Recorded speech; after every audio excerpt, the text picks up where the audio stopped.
So, this video is going to be a composite of my two posts entitled The Case for Nuclear Power and The Case for Nuclear Power Revised. And because there's a lot of information to get through, I'm going to try to go somewhat fast, but still make it understandable. But if you miss anything also, the posts will be linked to below, and all my sources are there as well. So, let's begin.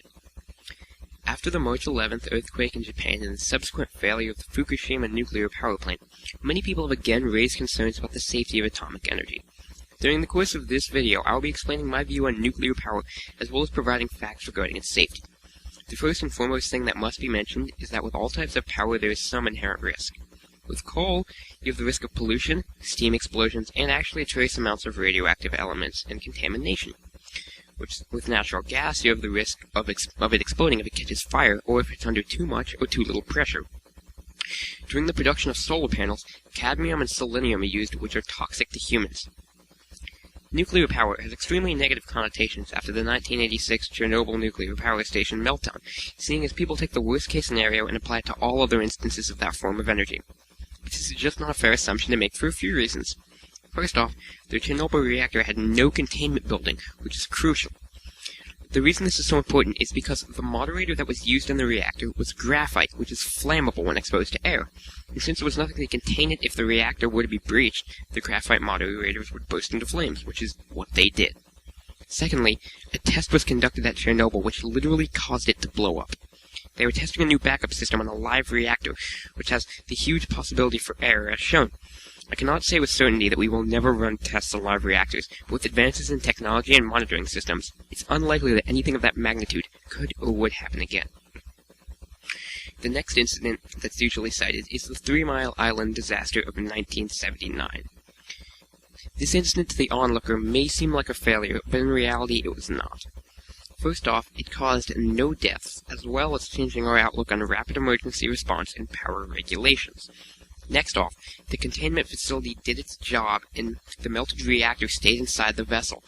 It's true that some radioactive elements were released, but the majority of it stayed inside the vessel, and again, there were no deaths attributed to it. Nextly, nuclear power versus fossil fuels. Unfortunately, the death toll from Chernobyl was amazingly high, and this is terrible, but when comparing we must look at exact numbers. According to Greenpeace, 60,000 people have died in Russia during the last 15 years, with cancer levels still high. But in order to make a fair judgment, we must also look at the death toll that the coal mining business causes per year. And I'm using coal because it's what produces the most power in the U.S. Sulfur dioxide has caused over 500,000 deaths and over 4 million new cases of lung illnesses per year. Also, according to my previous source, there are 4,000 new cases of pneumoconiosis, or black lung, per year in the U.S. alone. The amount of black lung cases in 15 years alone is equal to the number of people who have died in Russia. And need I remind anyone of the harms done by drilling for oil? With oil, we increase our dependence on other countries, which usually have tyrannical dictators, as well as damaging our environment as shown by the BP oil spill and the Exxon Valdez spill of 1989. So now that we can see that nuclear power is really not that bad, it does carry some risk, though, but we must ask the next question, which is, which type of reactor is the best? Pebble bed reactors. Pebble bed reactors, or PBRs, are a form of nuclear reactor that uses a pebble of graphite as a moderator, mixed in with enriched uranium or any other radioactive isotope. PBRs are cooled using helium. Since it's using helium as well as graphite, the reactors can run at a higher temperature, thus producing more energy as well as being more efficient. PBRs are safer because they do not need active cooling systems, seeing as if the containment building is purged of oxygen, which it must be due to the graphite, which I'll note on later, then the helium will follow the laws of convection and circulation and just continue to cool the reactor. This is a plus because as you add more parts to a security system, you increase the likelihood of failure, whereas this is just following physical laws and it literally cannot overheat.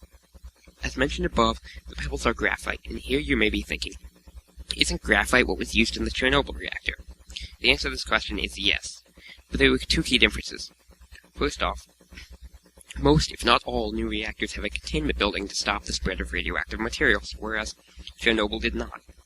And secondly, the pebbles are coated with a flame retardant called silicon carbide, which is used to stop fires.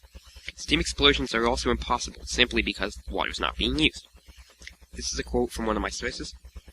A pebble bed reactor thus can have all of its supporting machinery fail, and the reactor will not crack, melt, explode, or spew hazardous waste. It simply goes up to a designed idle temperature and stays there. In that state, the reactor vessel radiates heat, but the vessel and fuel spheres remain intact and undamaged. The machinery can be repaired or the fuel can be removed. These safety features were tested and filmed by the German AVR reactor. And now, moving on. Thorium.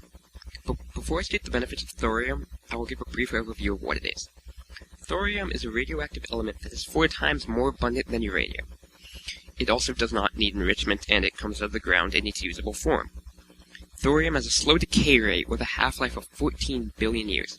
During radioactive decay, thorium emits a low-energy alpha particle which cannot penetrate skin. Thorium has many benefits, such as the fact that it produces 1,000 times less waste than uranium reactors do. It does not decay to plutonium, and it is safer than uranium and other fissile elements because it can A, operate at atmospheric pressure, and B, can't sustain a chain reaction on its own, thus it's safer. Thorium is also more abundant than uranium and can be used to destroy plutonium and other radioactive wastes.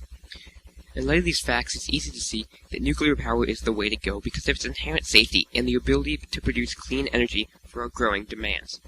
So in conclusion, regardless of which type of energy is used, there will either A, be a risk, or B, there won't be enough energy created. If one looks objectively at the facts regarding the modern nuclear power industry as well as does outside research, one can safely conclude that nuclear power is the best choice.